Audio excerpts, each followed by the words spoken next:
Hello friends, welcome back to my channel.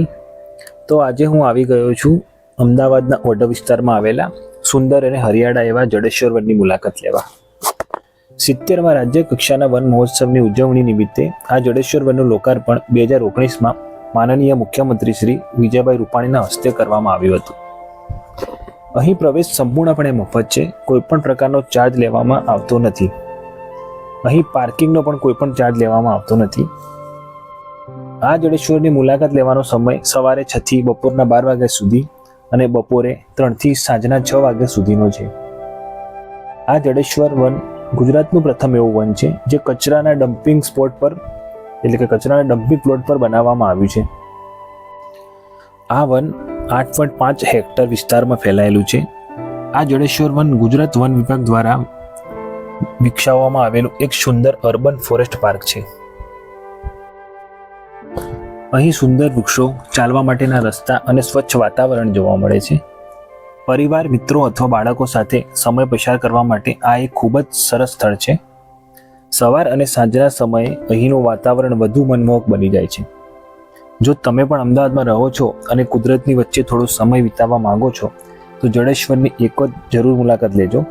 અહીંનું સ્વચ્છ વાતાવરણ અને એની હરિયાળી તમને અવશ્ય અને ચોક્કસ ગમશે. આ જડેશ્વર વનમાં આશરે વિવિધ પ્રજાતિના વૃક્ષો તેમજ ફૂલછોડ અને અનેક શ્રુપ પ્રકારની વનસ્પતિ સાથે 2 લાખથી વધારે ફૂલછોડ અને વૃક્ષો વાવવામાં આવ્યા છે. અને અહીં 1 કિલોમીટર લાંબો વોકિંગ ટ્રેક પણ બનાવવામાં આવ્યો છે.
અહીં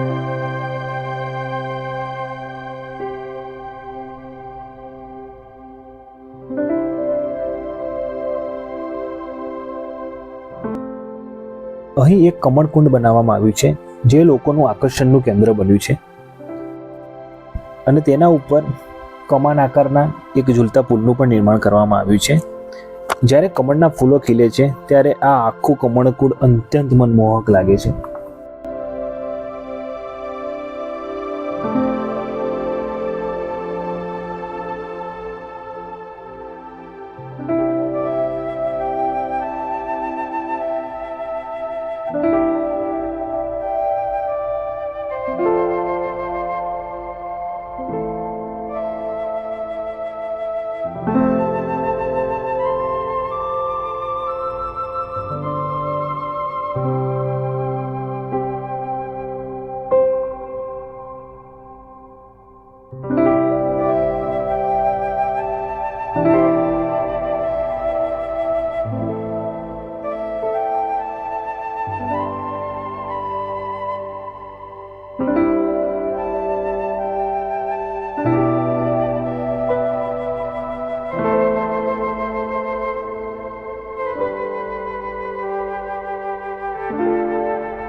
જડેશ્વર વનની મુલાકાત લીધા બાદ હવે જડેશ્વર મહાદેવ મંદિરના દર્શન કરીશું.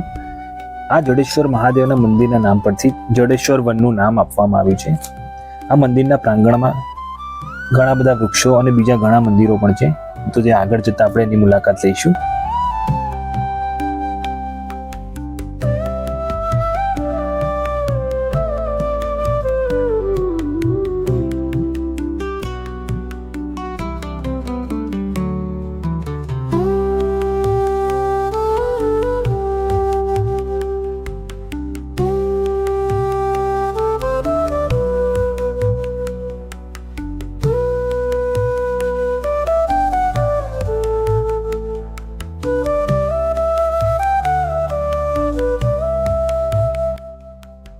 સૌ પ્રથમ આપણે બળિયાદેવ મહારાજ અને શીતળા માતાના મંદિરના દર્શન કરીશું.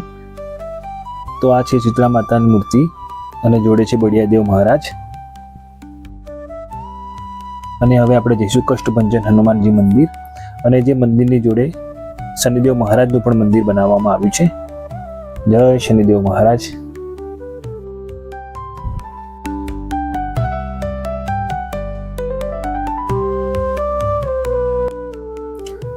બાજુમાં રામ સદન પણ છે. અને હવે આપણે આગળ મુખ્ય મંદિર તરફ આગળ વધીશું.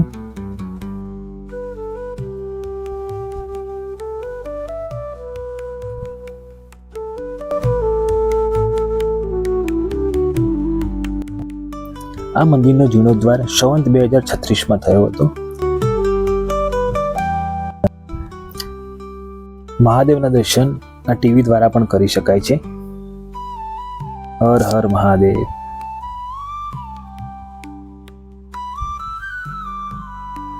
મંદિરની આજુબાજુમાં રહેલા આ વૃક્ષો મંદિરની શોભામાં 4 ચાંદ લગાવે છે. શ્રાવણ મહિનામાં અને સોમવારે અહીં માનવ મહેરામણ ઉભરાતું હોય છે. જો તમને મારો આ વિડીયો ગમ્યો હોય તો વિડીયોને લાઈક કરો, તમારા મિત્રો સાથે શેર કરો, અને આવી જ નવી જગ્યાઓના વ્લોગ જોવા માટે મારી ચેનલને સબસ્ક્રાઇબ કરવાનું ભૂલતા નહીં. તો ચાલો ફરી મળીએ એક નવી સુંદર જગ્યાની સફર સાથે. હર હર મહાદેવ.